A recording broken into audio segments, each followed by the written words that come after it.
A um Deus Desconhecido, por John Steinbeck. Depois de armazenadas as colheitas na fazenda dos Waynes, perto de Pittsford, em Vermont, depois de cortada a lenha para o inverno e de terem caído as primeiras neves, Joseph Wayne, ao cair de uma tarde, foi ter com o pai, que estava sentado no seu caldeirão ao pé do fogo, e parou, de pé, diante dele. Os dois homens eram semelhantes. Ambos tinham nariz grande, malares altos e duros. As caras dir-se-iam feitas de qualquer material mais rijo e durável do que a carne, de qualquer substância pétrea que não se alterasse facilmente. A barba de Joseph era negra e sedosa, ainda fina, a deixar ver o contorno sombrio do queixo. O velho tinha uma barba comprida e branca. Cofiava aqui e ali com dedos cautelosos e aconchegava-lhe as pontas cuidadosamente para as proteger. Só depois de um momento o velho notou que o filho estava a seu lado. Ergueu os olhos, olhos velhos, sábios e plácidos e muito azuis. Os olhos de Joseph eram tão azuis como os dele, mas ferozes e curiosos de juventude. Agora que enfrentava o pai, Joseph hesitava na sua nova heresia. A terra vai deixar de bastar, senhor pai, disse ele humildemente. O velho apertou mais a sua manta de pastor à volta dos ombros magros e direitos. Tinha uma voz calma, feita para ordenar a justiça simples. De que te queres queixar tu, Joseph?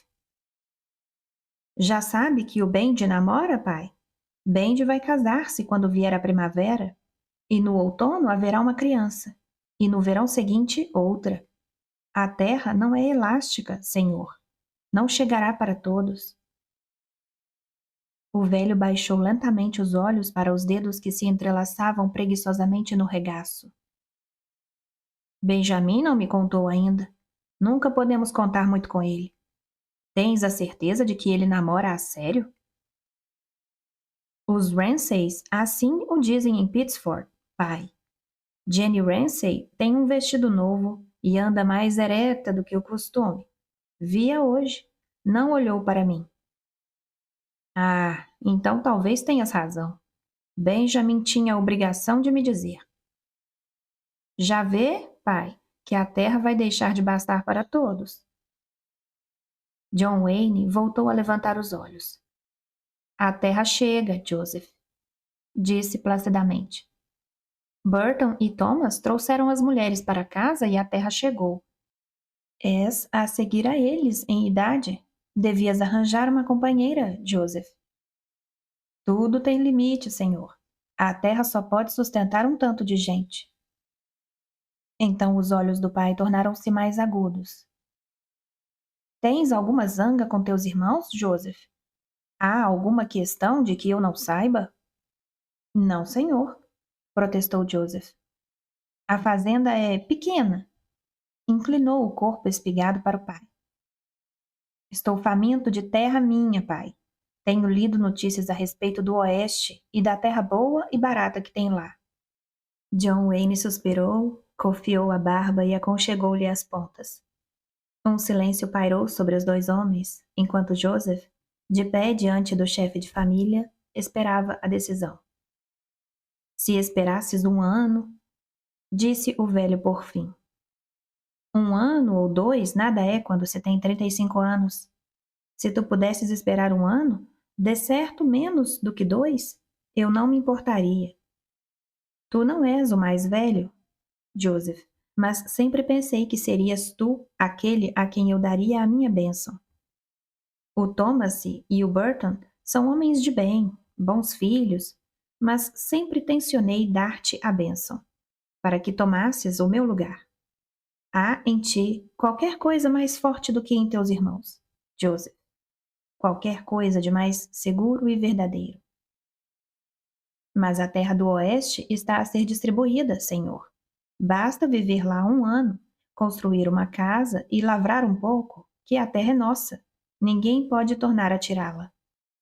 Bem sei, já ouvi falar nisso. Mas suponhamos que te ias embora agora. Só terei cartas a contar-me mesmo o que estás a fazer. Se esperares 1 ou 2, irei contigo. Já estou velho, Joseph. Irei contigo sobre a tua cabeça, no ar. Verei a terra que escolhes e a casa que construas. Interessar-me-ei por isso, bem sabes. Talvez até arranjasses uma vaca e te ajudar de vez em quando. Se a perdesse, por exemplo, é natural que eu te ajudasse a encontrá-la no ar, lá em cima. Veria as coisas até muito longe. Se esperares um pouco mais, posso fazer isso, Joseph. Estão a dar a terra, disse Joseph. Já lá vão 3 anos desde a volta do século. Se me ponho à espera, levam-me toda a terra boa. Estou faminto de terra, senhor. E os olhos brilhavam-lhe, febris, com a fome da terra. John Wayne acenava com a cabeça para baixo e para cima e aconchegava melhor a manta aos ombros. Já vejo, murmurou pensativo. Não é só uma inquietação passageira. Talvez vá ter contigo mais tarde. E depois, com decisão. Vem cá, Joseph. Põe a mão aqui. Não, aqui. Era assim que meu pai fazia. Um costume tão antigo não pode errar. Agora, deixa ficar a mão. E curvou a cabeça branca. Que a mão de Deus e a minha mão cubram esta criança. Que o meu filho viva à luz da sua face. Que ame a sua vida. Fez uma pausa durante um momento. Agora, Joseph, podes ir para o oeste. Já nada te prende a mim. Depressa veio o inverno, com a neve alta, e o ar enregelou-se em agulhas. Durante um mês, Joseph vagueou pela casa, custando-lhe a abandonar a sua juventude e todas as fortes recordações materiais da juventude. Mas a bênção paterna desligava-o de tudo. Era um estranho naquela casa e sentia que os irmãos ficariam contentes quando ele se fosse embora. Partiu antes da chegada da primavera, e as colinas da Califórnia estavam cobertas de verde quando ele lá chegou. Depois de vaguear por algum tempo, Joseph chegou ao comprido vale a que chamavam de Nuestra Senhora, e ali registrou a sua pretensão à terra. Nuestra Senhora, o vale extenso de Our Lady, na Califórnia Central, estava verde e dourado, amarelo e azul quando Joseph lá chegou. A planície cobria-se de aveia branca e flores de mostarda cor de canário. O rio San Francisquito corria ruidosamente no seu leito pedregoso, através de um sulco aberto pela sua estreita e pequenina floresta. Daí, os flancos da serra do litoral agarravam o vale de Our Lady, protegendo-o do mar por um lado e pelo outro do vento cortante do grande vale das Salinas. No longínquo extremo sul, abria-se uma garganta nas montanhas para deixar passar o rio, e perto dessa garganta ficavam a igreja e a pequena cidade de Our Lady. As cabanas dos índios aglomeravam-se em torno das paredes de adobe da igreja, e embora esta estivesse agora muitas vezes vazia, com os santos estragados e parte do telhado num monte de destroços no chão, embora os sinos estivessem quebrados, os índios mexicanos ainda viviam perto. Realizavam as suas festas, dançavam la rota no terreno batido e dormiam ao sol. Depois de registrar a sua pretensão à terra, Joseph pôs-se a caminho do seu novo lar. Os olhos brilhavam-lhe de excitação debaixo do chapéu de abas largas e aspirava avidamente o ar do vale. Levava fustões novos com uma fiada de botões de latão em volta da cintura, uma camisa azul e um colete, por causa dos bolsos. As botas, de tacão alto, eram novas e as esporas brilhavam como prata. Um velho mexicano subia a ladeira a patinar penosamente em direção a Our Lady. A cara iluminou-se-lhe de prazer quando Joseph se aproximou. Há festa em algum sítio? Perguntou delicadamente. Joseph riu-se, prazenteiro. Tenho 160 acres de terreno mais acima, no vale. Vou viver e sustentar-me deles. Os olhos do velho vagabundo pousaram na espingarda que, no seu coldre, Joseph levava entalada debaixo da perna. Se vir um veado, senhor, e se o matar, lembre-se do velho Juan. Joseph seguiu para adiante, mas ainda gritou por cima do ombro. Quando a casa estiver construída, darei uma festa. Vou lembrar-me de ti, velho Juan. O meu genro toca guitarra, senhor. Então que venha também, velho Juan. O cavalo caminhava rapidamente, raspando com os cascos no meio das folhas de carvalho quebradiças. As ferraduras retiniam sobre as pedras salientes. A vereda atravessava a longa floresta que marginava o rio. Enquanto cavalgava, Joseph tornou-se tímido e ao mesmo tempo ansioso, como um jovem que se escapa para ter um encontro com uma mulher bonita e séria. Sentia-se meio entontecido e esmagado pela floresta de Our Lady. Havia uma estranha qualidade de fêmea naqueles ramos e rebentos entrelaçados. Na comprida caverna verde aberta pelo rio através das árvores e do mato vistoso. Os átrios, naves e alcovas verdes e sem fim pareciam ter significações obscuras e prometedoras, como os símbolos de uma antiga religião. Joseph teve um calafrio e fechou os olhos. Talvez eu esteja doente, disse. Quando abrir os olhos, talvez descubra que tudo isso é delírio e febre. Enquanto ia andando para adiante, apoderou-se dele o receio de que aquela terra pudesse ser uma forma de sonho que se transformasse numa manhã seca e poeirenta. Um ramo de manzanita arrancou-lhe o chapéu da cabeça e atirou-o no chão. Quando desmontou, Joseph estendeu os braços e inclinou-se sobre a terra para a acariciar. Havia nele a necessidade de sacudir a má disposição que o tomara. Ergueu os olhos para as copas das árvores, onde o sol brilhava nas folhas trêmulas, onde o vento cantava roucamente. Quando tornou a montar, sabia que poderia perder o sentimento pela terra. O ranger do couro do selim, o tinir das correntes das esporas, o raspar da língua do cavalo no freio, cantavam notas agudas sobre o acompanhamento ritmado do pulsar da terra. Joseph sentiu que tinha estado como paralisado e de repente recuperava a sensibilidade. Estivera adormecido e agora acordara. Bem no fundo do seu espírito, tinha o sentimento de cometer uma traição.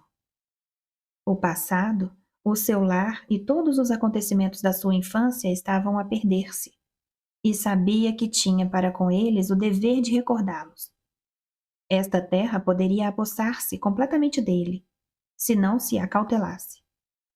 Para lutar um pouco contra a terra, pensou no pai, na serenidade e paz, na força e eterna retidão de seu pai.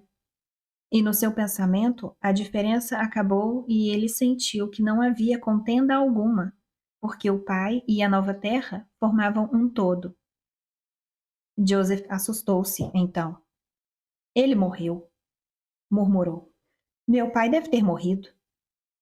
O cavalo deixara agora a floresta do rio para seguir um caminho suave e abaulado que podia ter sido feito pelo corpo de uma jiboia. Era um antigo trilho de caça, feito pelos cascos e patas de animais sozinhos e medrosos que tinham seguido a vereda como se quisessem qualquer companhia. Até a de fantasmas. Era uma senda de inúmeros significados. Aqui alargara-se para evitar um enorme carvalho com uma grossa ramada onde havia muito tempo um leão se agachara e saltara sobre a presa, deixando o cheiro a desviar a senda.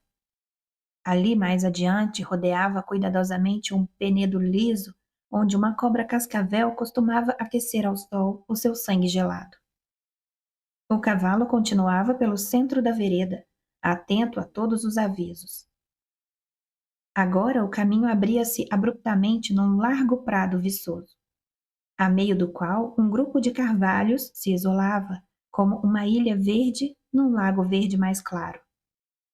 Enquanto Joseph se dirigia às árvores, ouviu um guincho agonizante e, torneando o bosque, deu com um enorme javali, de presas curvas, olhos amarelados e juba vermelha.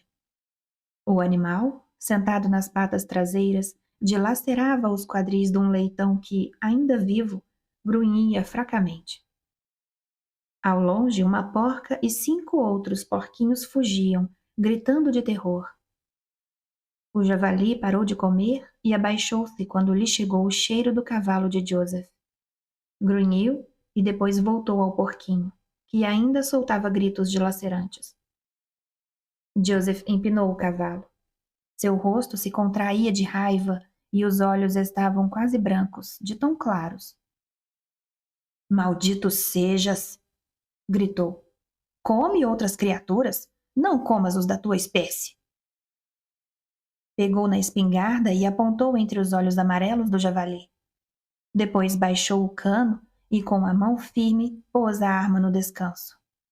Riu consigo mesmo. Estou tomando poder demais nas minhas mãos, disse ele. Pois que? Ele é um pai de 50 porcos e pode vir a sê-lo de outros 50. O javali deu uma volta, resfolegando, enquanto Joseph continuava o seu caminho. Agora, o atalho circundava uma extensa falda da montanha coberta de amoras silvestres, manzanita e carvalhos enfesados, tão densamente emaranhados que mesmo os coelhos tinham de abrir pequenos túneis através deles. O atalho abria caminho pela estreita cordilheira acima e vinha dar a uma cintura de árvores, carvalhos de variadas espécies.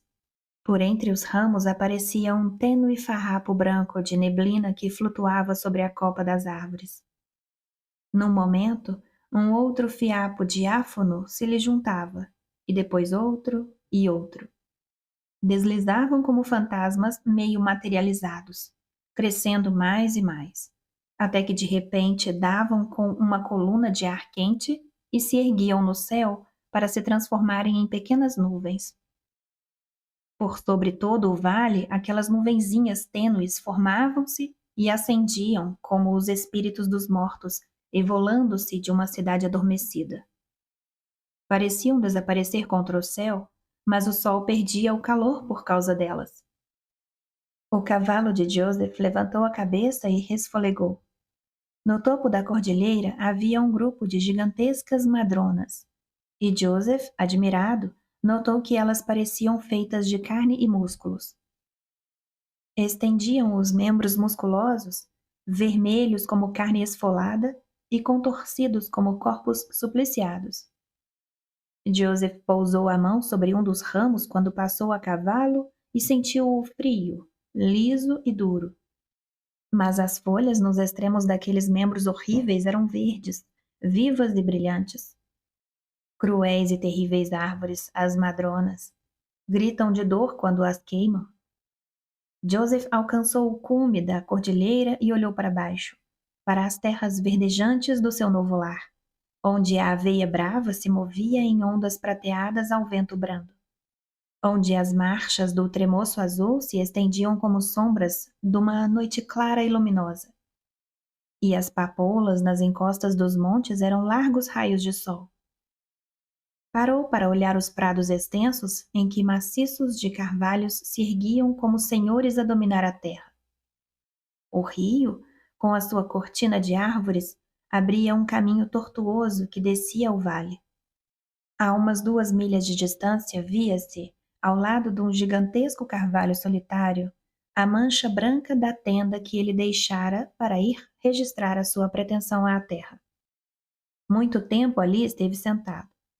Enquanto olhava o vale, Joseph sentiu o corpo inundar-se-lhe num fluido quente de amor. Isto é meu, disse simplesmente, e as lágrimas brilhavam-lhe nos olhos.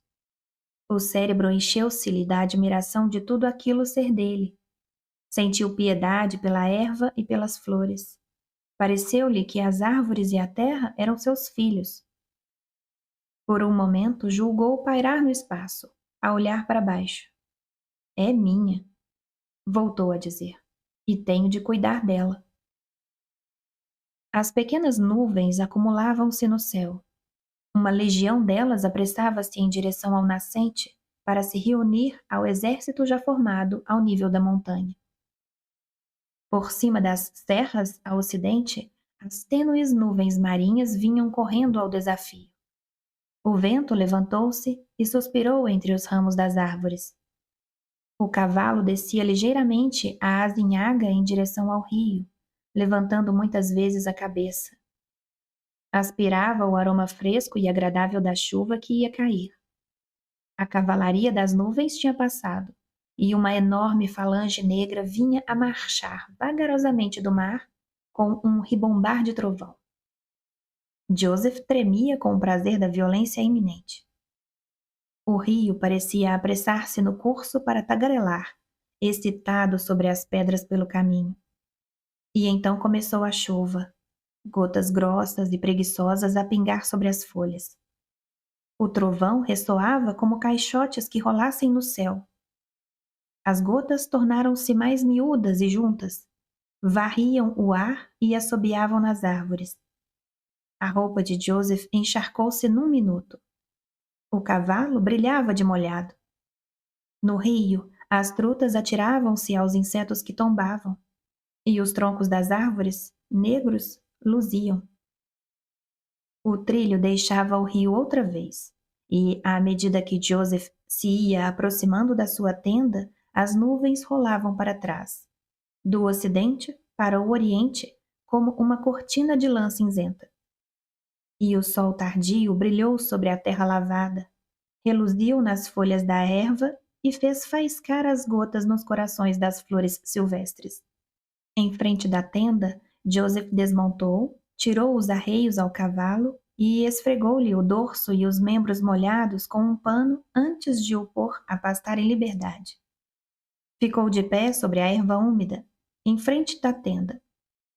O sol, que se punha, brincava-lhe com os cabelos castanhos e o vento da tarde agitava-lhe a barba. A expressão faminta dos seus olhos tornou-se voraz ao fitar o extenso vale verde. O desejo de posse tornou-se-lhe uma paixão. É minha, disse surdamente. Até as profundezas é minha, até o centro do mundo. Batia com os pés na terra mole. Depois o entusiasmo tornou-se numa dor aguda de desejo que lhe percorria o corpo como um rio quente. Atirou-se sobre a erva e apoiou com força a face contra as hastes úmidas. Apertou com dedos convulsos a erva molhada e arrancou-a, e voltou a apertar. Batia com força as coxas na terra. A fúria abandonou-o e ele sentiu-se frio, espantado, assustado de si próprio. Sentou-se e limpou a lama dos lábios e da barba. Que foi? Perguntou. Que foi que me deu? Terei eu uma necessidade tão grande como esta? Tentou recordar-se exatamente do que acontecera. Durante um momento, a terra fora sua mulher. Preciso de arranjar uma mulher, pensou ele. Vou sentir-me sozinho demais aqui, sem mulher. Estava cansado. Doía-lhe o corpo como se tivesse levantado uma enorme pedra, e aquele momento de paixão assustara-o. Cozinhou a frugal ceia sobre uma fogueirinha em frente da tenda. Quando a noite desceu, sentou-se no chão, a olhar para as estrelas, frias e brancas, e sentiu a terra pulsar. O fogo morreu e Joseph ouviu os coiotes a uivarem nos montes, os mochos pequenos passarem a gritar e, à sua volta, os ratos do campo a fugirem por entre as ervas. Depois a lua, cor de mel, nasceu por trás da crista da Cordilheira Oriental. Antes de se libertar dos montes, aquela face dourada espreitou por entre as barras dos troncos do pinhal. E durante um momento, um pinheiro negro e aguçado furou a lua e só se soltou quando ela se ergueu. Muito antes de se avistarem os carros com a madeira, já Joseph lhes ouvia o tilintar doce e desgarrado dos guizos. Aqueles chocalhos estridentes que se escarrapitavam por cima dos tirantes para avisarem as outras parelhas que se desviassem da estrada. Joseph ia lavado de fresco, Tinha a barba e o cabelo penteados e os olhos ardiam-lhe de impaciência, pois havia 2 semanas que não punha a vista em Vivalma. Finalmente apareceram por entre as árvores as parelhas do guia.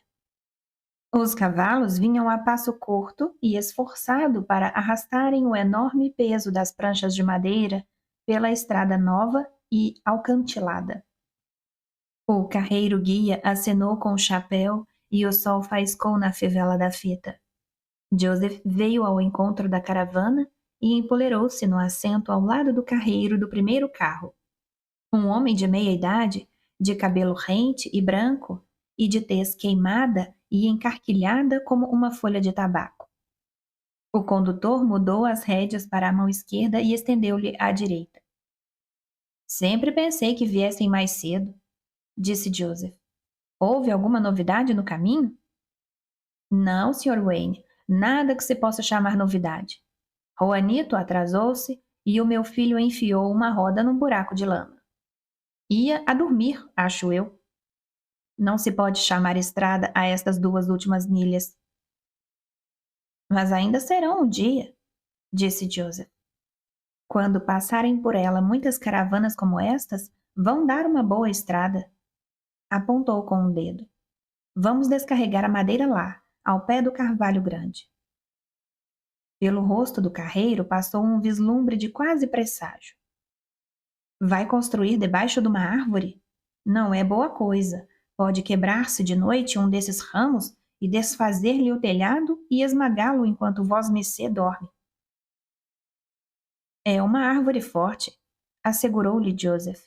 Não gostava de fazer a casa longe de uma árvore. A sua não tem nenhuma árvore ao pé? Tem, mas por isso é que o estou a avisar. Aquela maldita casinhota fica mesmo por baixo de uma. Ainda não percebi como é que a fui construir no sítio daqueles. Muitas noites tenho ficado acordado na cama a ouvir o vento e à espera de que um ramo aí da grossura de um tonel me venha pelo telhado abaixo. Parou as bestas e amarrou as rédeas ao travão.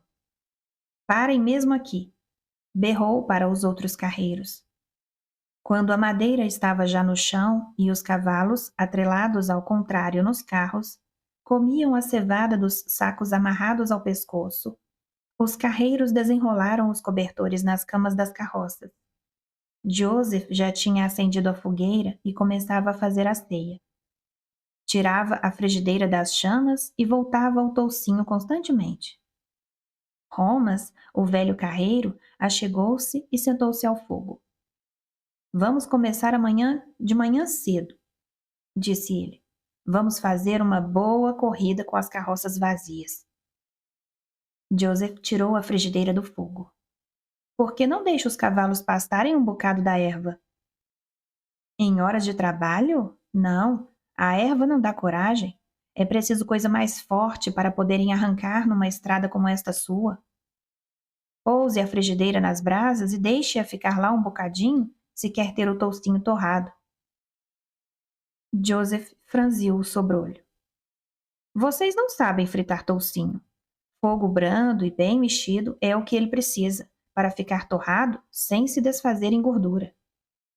Ora, tudo é comida, disse Holmes. Tudo é comida. Juanito e Willie vieram juntos. Juanito tinha pele escura de índio e olhos azuis. A cara de Willie estava contraída e pálida, com qualquer maleita desconhecida por debaixo daquela casca de poeira. E nos seus olhos havia medo e inquietação, pois ninguém acreditava nas dores que lhe agitavam o corpo de noite, nem nos sonhos danados que o torturavam enquanto dormia. Joseph levantou a cabeça e sorriu para ambos. Está a ver-me os olhos? Disse Juanito com ousadia. Não sou índio, sou castelhano. Tenho os olhos azuis. Repare na minha pele. É escura, mas isso é por causa do sol, que os castelhanos têm olhos azuis.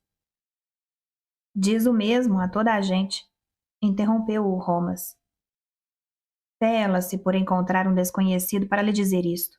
Toda a gente de Nuestra Senhora sabe que a mãe era uma índia, e quanto ao pai, só Deus sabe quem ele é. Juanito fitou-o e os seus dedos apalparam a faca comprida que trazia à cinta. Mas Holmes soltou uma gargalhada e dirigiu-se a Joseph. Juanito passa a vida a dizer a ele mesmo: Ainda vou matar alguém com esta faca. E é assim que consegue manter-se orgulhoso. Mas sabe que não o faz, e por isso nunca chega a ser orgulhoso em demasia. Aguça um pau para comeres o toucinho, Juanito. Disse-lhe desdenhosamente. E para a outra vez que te ponhas a dizer que és castelhano, repara primeiro se alguém te conhece. Joseph pousou a frigideira e olhou interrogativamente para Holmes. Por que é que vosmecê o contradiz sempre? Perguntou-lhe. Que é que ganha com isso? Ele não faz mal a ninguém lá por ser castelhano? É uma aldrabice, Sr. Wayne. As mentiras são todas iguais, sejam elas quais forem. Se o senhor engolir essa aldrabice, ele passa a contar-lhe logo outra. Dentro de uma semana, torna-se no primo da rainha de Espanha. Juanito, neste momento, não passa de um carreiro, e bom como raio. Não posso consentir que ele se transforme em príncipe. Mas Joseph meneou a cabeça e levantou novamente a frigideira. Sem erguer os olhos, disse: Acho que ele é castelhano. Tem os olhos azuis e, além disso, tem mais qualquer coisa. Não sei bem por quê, mas acho que é castelhano. Os olhos de Juanito endureceram de orgulho. Obrigado, senhor, disse. Tem razão, é isso mesmo. Empertigou-se numa atitude dramática. Entendemo-nos um ao outro, senhor. Somos caballeiros. Joseph repartiu o toucinho pelos pratos de folha e distribuiu o café. Sorria levemente. O meu pai considera-se quase um deus.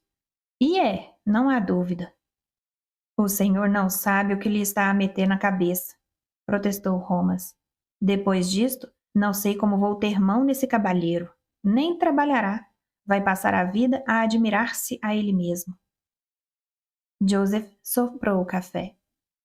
Se ele se tornar demasiado orgulhoso, eu preciso aqui de um castelhano, disse.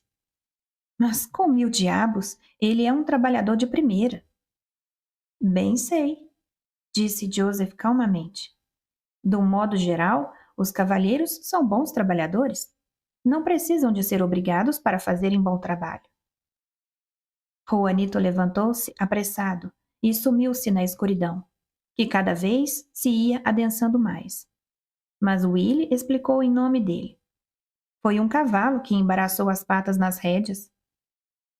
A oeste, as cordilheiras estavam ainda orladas pela prata do crepúsculo, mas o vale de Our Lady cobria-se até quase os píncaros dos montes do mar de trevas. As estrelas, incrustadas no manto cinzento de aço do céu, pareciam lutar, a tremeluzir contra a noite. Os 4 homens estavam sentados em volta das achas da fogueira, com as caras endurecidas cobertas de sombras. Joseph cofiava a barba e ficou-se de olhar perdido, absorto. Holmes passou os braços à volta dos joelhos. O cigarro piscava-lhe, muito vivo, mas o brilho dele aparecia imediatamente atrás da cinza do morrão. Juanito tinha a cabeça muito direita, de pescoço duro, mas o olhar, por entre as pestanas semicerradas, não largava Joseph. O rosto esmaecido de Willie era como se estivesse suspenso no ar, desligado do tronco. A boca se contraía de tempos em tempos num sorriso nervoso. Tinha um nariz ressequido e ossudo e a boca apertava-se numa curva semelhante à do bico de um papagaio. Quando a fogueira se apagou e apenas se podiam ver os rostos dos homens, Willie estendeu a mão esguia e Juanito apertou-lhe fortemente os dedos. Porque bem sabia como Willie se apavorava com a escuridão. Joseph atirou um galho para o lume que espertou. Holmes, disse, a erva aqui é boa e a terra é rica e livre. Só está à espera de que a mexam com o arado. Por que é que a abandonaram, Holmes? Por que é que ninguém lhe pegou antes de mim? Holmes cuspiu a ponta do cigarro para a fogueira. Não sei. As pessoas vêm a pouco e pouco para estes terrenos. Ficam afastados das estradas grandes. Acho que já alguém deve ter estado por cá, mas somente até os anos de seca. Já deixaram estes sítios há muito. Anos de seca? Quando foi isso? Oh, aí entre 1880 e 1890, quando toda a terra secou. Os poços estancaram e os animais morreram. Gargalhou baixo. Digo-lhe que o calor não faltou então. Metade da gente que aqui havia pôs-se a andar para longe. Os que puderam levaram o gado para o vale de San Joaquim, onde havia pasto com fartura à beira do rio. As vacas ficavam-se no caminho. Nessa época não passava de um menino, mas lembro de vê-las mortas, de barrigas inchadas. Nós a derrubávamos a tiro, caíam como balões picados, e só o fedor delas chegava para jogar por terra um homem.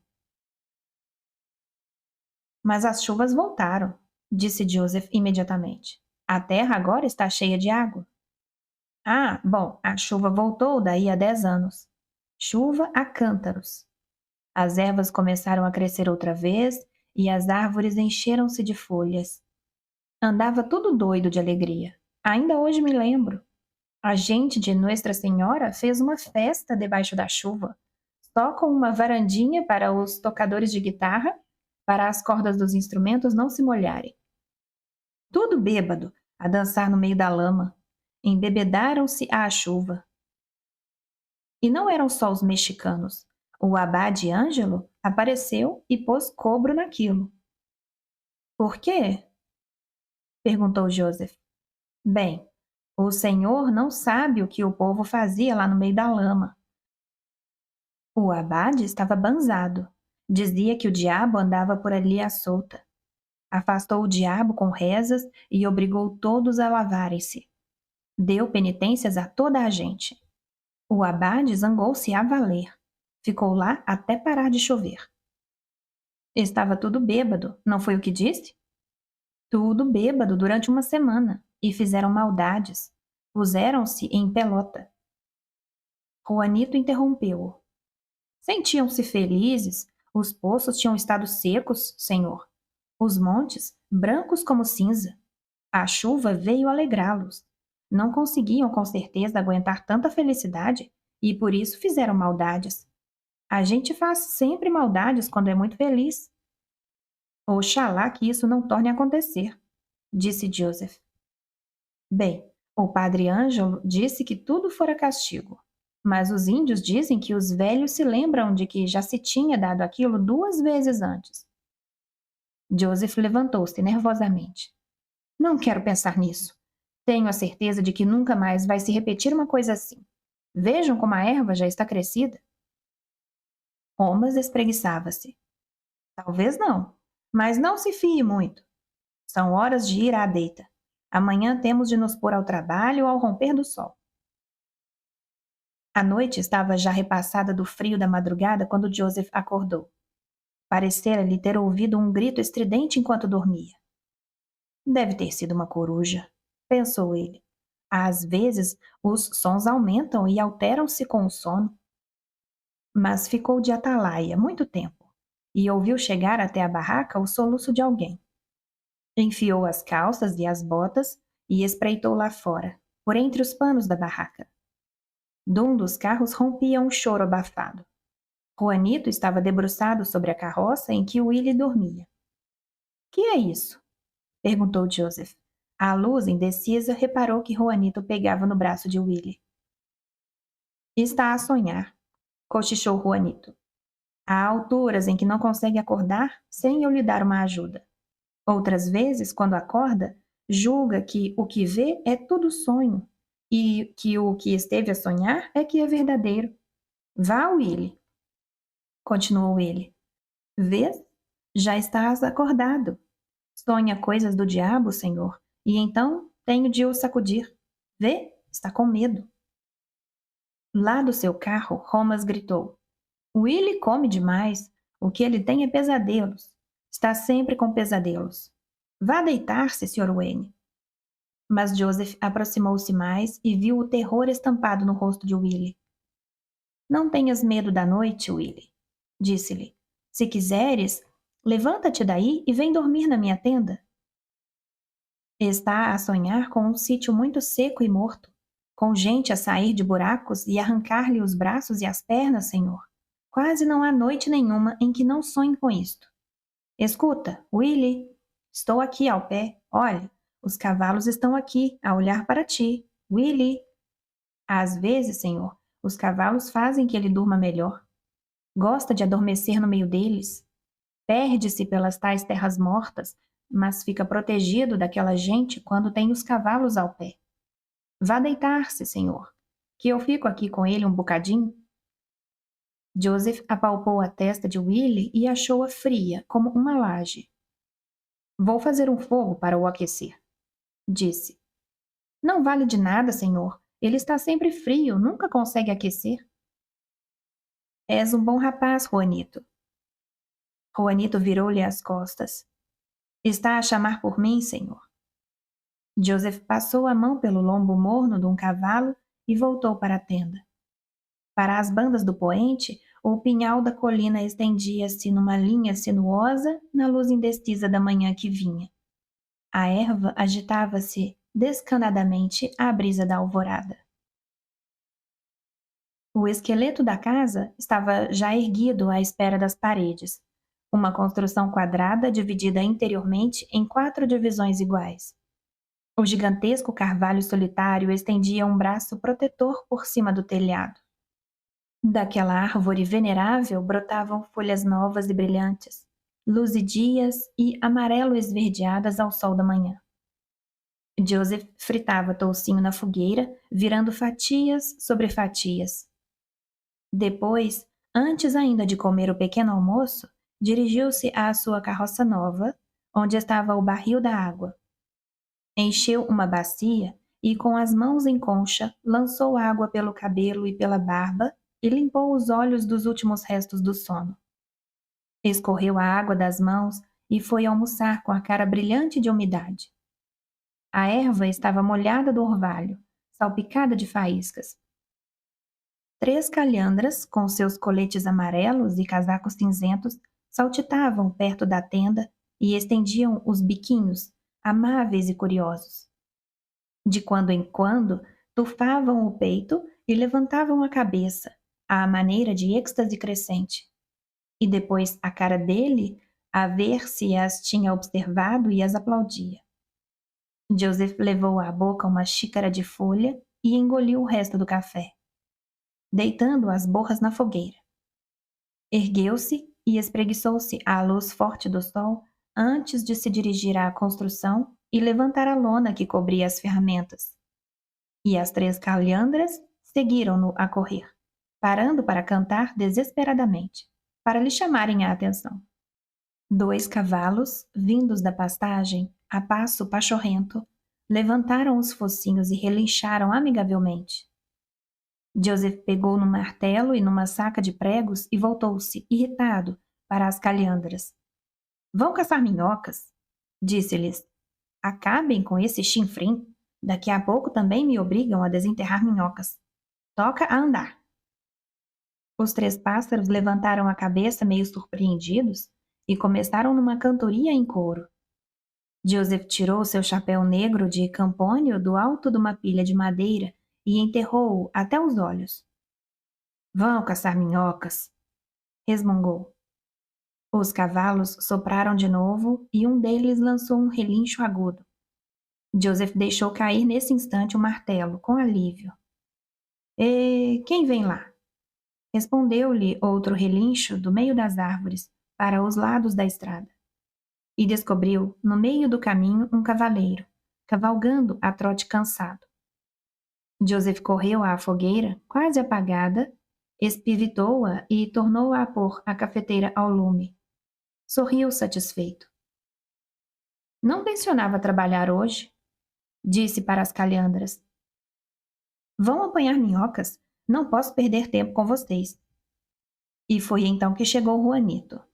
Apeou-se airosamente, com 2 movimentos atirou-se do selim, e ficou-se de sombreiro à mão, sorrindo, gozando antecipadamente o êxito da chegada. Juanito, prazer em ver-te. Ainda não tomaste o pequeno almoço? Pois não? Vou arranjar-te qualquer coisa. E o sorriso de satisfação de Juanito cresceu até a alegria. Passei a noite em viagem, senhor. Venha oferecer-me para seu vaqueiro. Joseph estendeu a mão. Mas se eu não tenho uma única vaca para te dar a tratar, Juanito? Não tardará a tê-las, senhor. Faço tudo o que for preciso e sou bom vaqueiro. Podes ajudar-me a construir a casa? Claro que posso, senhor. E quanto à féria, Juanito? Quanto estavas a ganhar? As pálpebras de Juanito desceram-lhe gravemente sobre os olhos brilhantes. Até aqui tenho sido vaqueiro, e um dos bons. Os outros pagavam-me $30 por mês e consideravam-me índio. Quero ficar como seu amigo, sem nenhum ordenado. Joseph ficou desnorteado. Parece-me que sei o que tu queres dizer, Juanito, mas precisas com certeza de dinheiro para beber um trago quando fores à cidade. Precisa de dinheiro também para estares com uma pequena uma vez por outra? Quando eu for à cidade, pode oferecer-me uma prenda, então? Uma prenda já não é a mesma coisa que uma féria. Voltou-lhe o sorriso. Joseph deu-lhe um púcaro de café. És um bom rapaz, Juanito. Obrigado. Juanito levou a mão à copa do sombreiro e tirou uma carta. Como vinha para aqui, trouxe-lhe isto, senhor. Joseph recebeu a carta e afastou-se lentamente. Sabia bem do que se tratava. Há muito que esperava por aquilo. E até a própria natureza parecia ter estado à espera daquele momento, porque logo o silêncio caiu sobre a planície. As calhandras desapareceram e os pintarroxos empoleirados no carvalho pararam de picar. Joseph sentou-se na pilha de madeira à sombra da árvore e abriu vagarosamente o envelope. Era uma carta de Burton. Thomas e Bendy pediram-me que te escrevesse. Dizia a carta. Aquilo que nós esperávamos que acontecesse já aconteceu. A morte sempre nos surpreende, mesmo quando já a esperamos. O pai faleceu há 3 dias. Estivemos todos à volta dele até os últimos momentos, menos tu. Não devias ter partido tão cedo. Para o fim, já não sabia bem o que dizia. Disse algumas coisas bastante esquisitas. Falou mais para ti do que propriamente de ti. Disse que, vivesse o que viveste, havia de ver as tuas novas propriedades. Estava obcecado por esta terra. Claro que não raciocinava já perfeitamente. Dizia, não sei se o Joseph soube escolher boa terra. Não sei mesmo se ele percebe do assunto. Tenho de ir ver o que ele arranjou. Finalmente, pareceu querer sossegar. Bendy e Thomas saíram então do quarto. O pai entrou em delírio. Na realidade, não devia contar-te o que ele disse, porque não estava senhor de si. Mas falou nos bichos a cobrirem as fêmeas. Dizia que toda a terra era... Não há qualquer razão que me leve a contar isso. Tentei ainda levá-lo a rezar comigo, mas ele já estava sem forças. Custou-me bastante que as suas últimas palavras não fossem verdadeiramente de um cristão. Não as disse aos outros porque elas eram dirigidas especialmente a ti, como se estivesse a falar contigo. A carta prosseguia com uma descrição pormenorizada do funeral. E acabava. Thomas e Bendy acham que podíamos partir todos para o oeste se lá houvesse ainda terras disponíveis. Gostaríamos de saber o que pensas a este respeito antes de tomarmos uma decisão.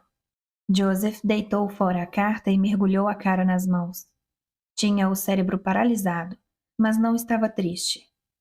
Perguntava a si mesmo por que razão não estava triste. Burton censurá-lo-ia se soubesse que, em vez disso, se ia tornando nele cada vez maior um sentimento de alegria e gratidão.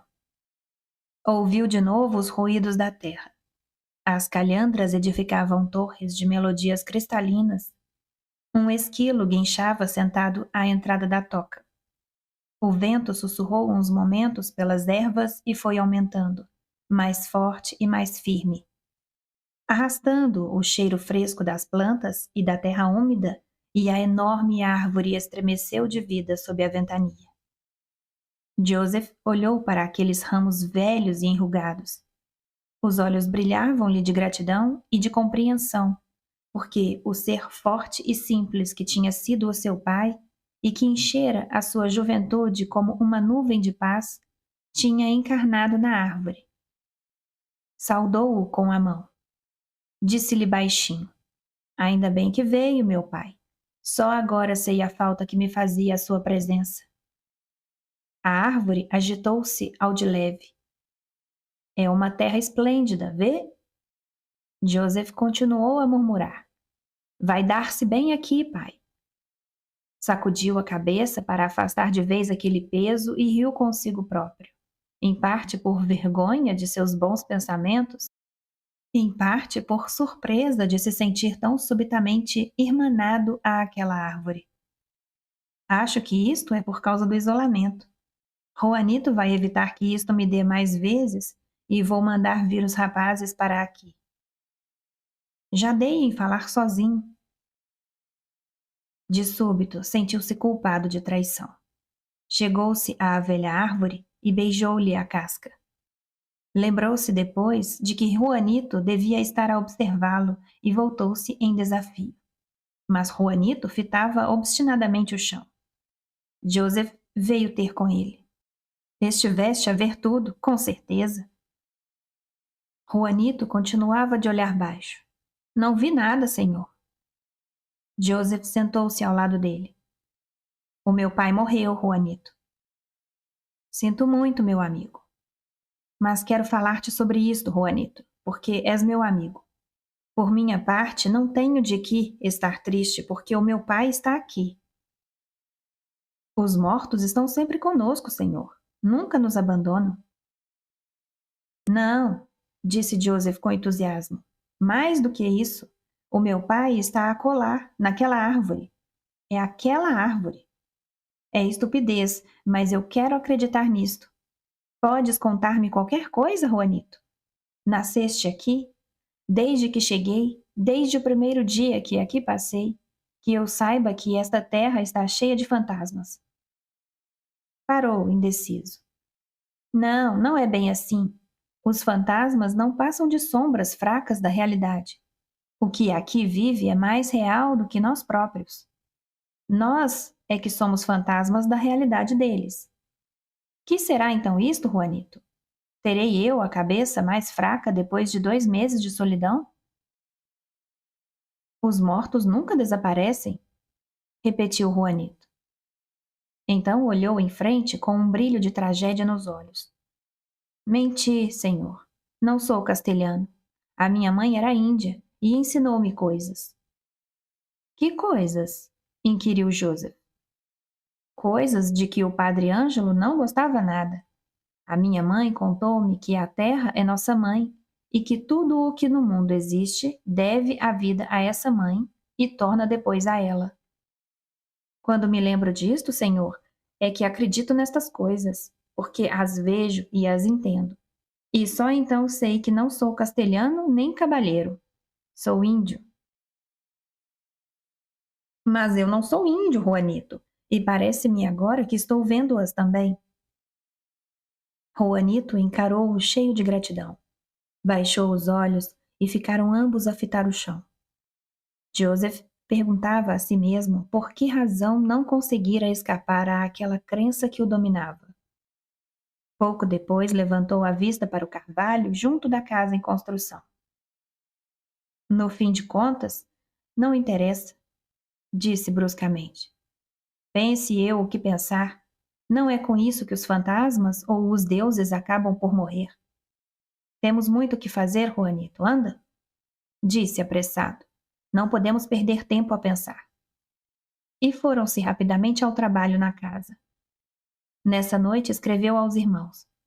Há terrenos disponíveis ao pé dos meus. Cada um de vocês pode ficar com 160 acres, que ficaremos com 640 acres ao todo. Os campos são ricos e férteis e a terra só precisa ser lavrada. Não há rochedos, Thomas, para fazerem saltar os arados, nem balseiros que seja necessário limpar. Se vocês vierem, havemos de fazer aqui uma nova comunidade.